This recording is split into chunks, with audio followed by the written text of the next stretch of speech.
So, good day everyone. I am Hazel Garrig and today I will be giving my reaction video about the last topic of Ms. Kay Villones and Mr. Mario entitled ICT Pedagogy Integration in Language Learning Plans.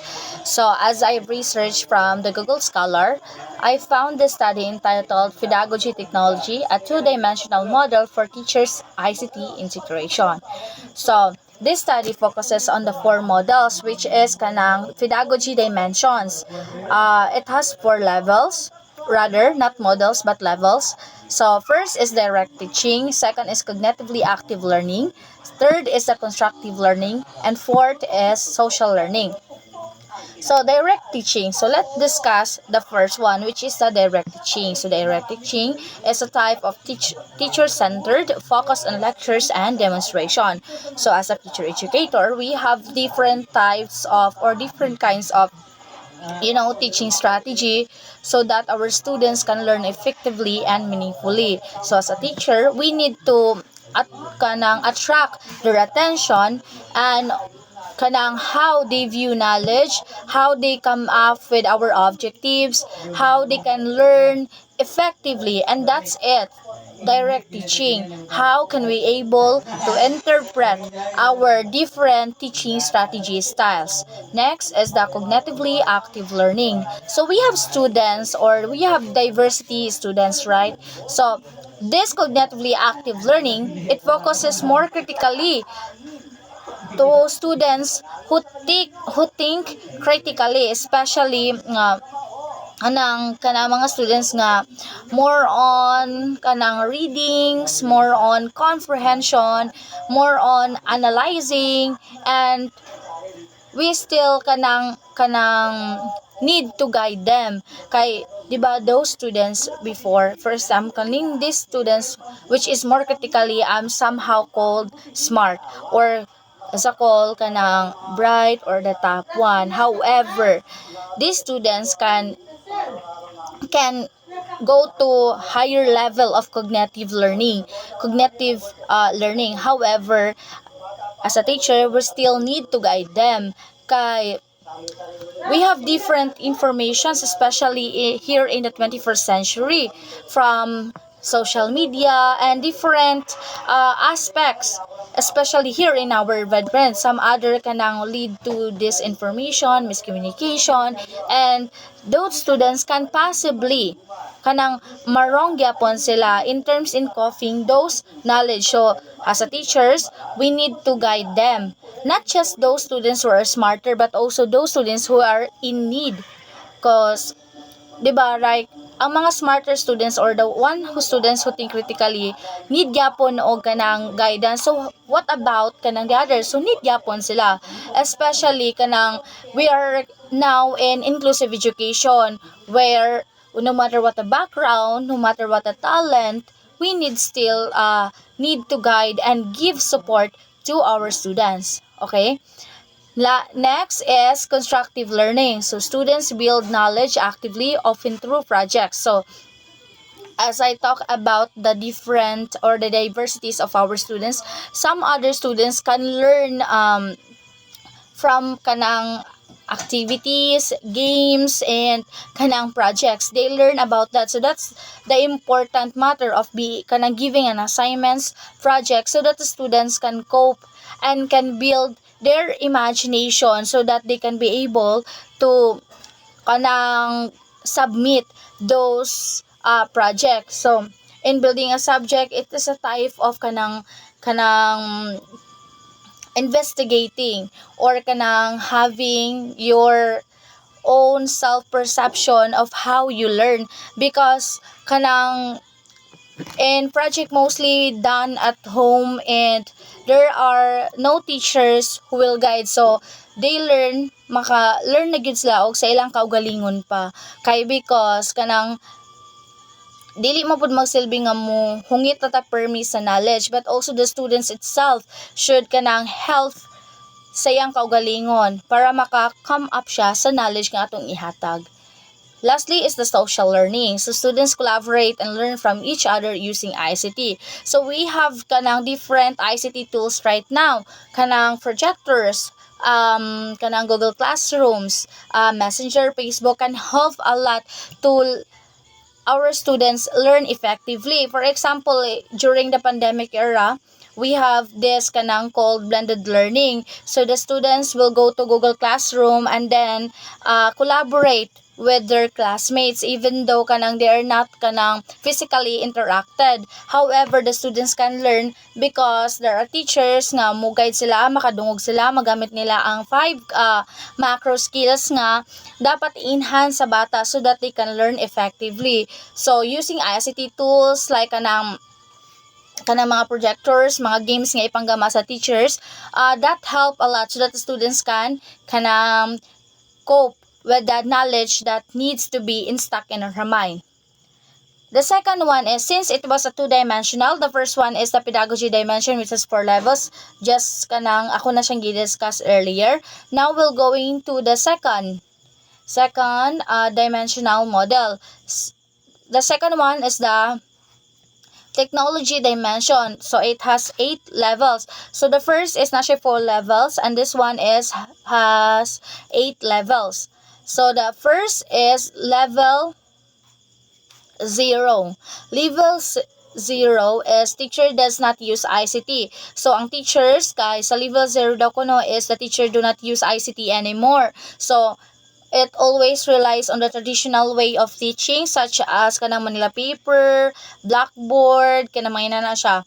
And textbooks, modules, and that is the traditional way of kanang teaching the students. However, ICT integration helps a lot ban. So it depends on the teachers kanang strategy on how he teach her students.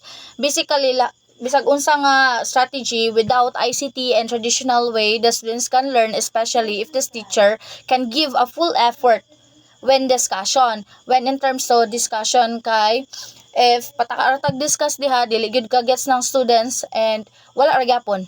There's no use of kanang teaching.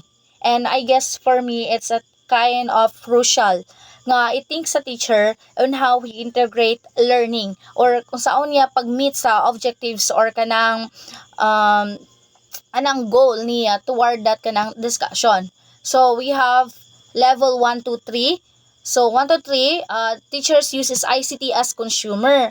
So consumer means basic use like searching info, showing videos and typing. So basically mo ni siya common gigama ni siya sa mga students right now, not lang sa teachers, but as a future educator, we usually do it when kanang reporting on how we analyze our kanang discussions. Sometimes man go there are textbooks nga kanang lisod siya sabton. So that's why we use this kanang mga online platforms that can help us to integrate kanang knowledge. Kay since there are a lot of kanang mga laglum siya nga words, kay even though no kay we studied kanang, di ba, we studied BS the Englishman. So other people thought that we understand kanang comprehensively the other words from kanang ma-encounter namo, but in real life maglugos gyud siya. So that's why we use kanang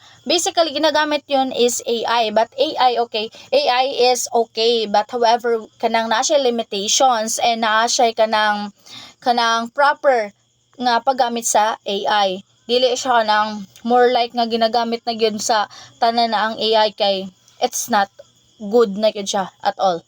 So ang level 1 to 3 again, gamit na siya sa mag-search og info such as kanang mag-search what is the basic meaning or mga different categories sa mga teachers. Kanang for example, mga teachers gyapon, especially now in the 21st century nga mag-search gyapon through Facebook. Kay sometimes even teachers can mistake.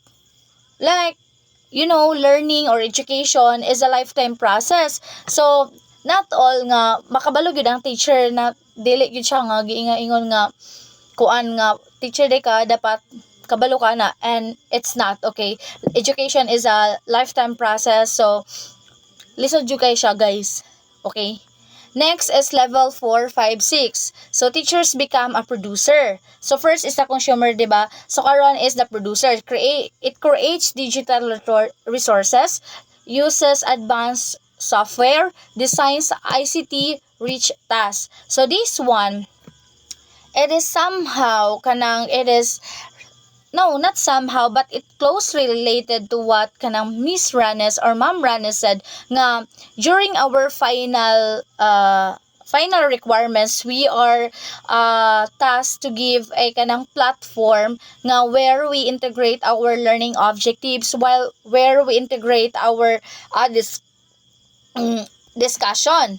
So using digital kanang by the use of digital resources, we can kanang excel ourselves in terms in learning and any capabilities of our students. So we use, for example, we use what do you call this one, we use kanang different kinds of kanang learning videos from YouTube, so that our students can easily understand that kind of movie or that kind of literature, that kind of analysis. So important yun siya guys nga mo download ta og mga videos or mga learning apps. In terms in research, we have different kanang online platforms to make our RRL do, like Google Scholar, Jenny AI, any kind of kanang online platforms. So it is somehow the producer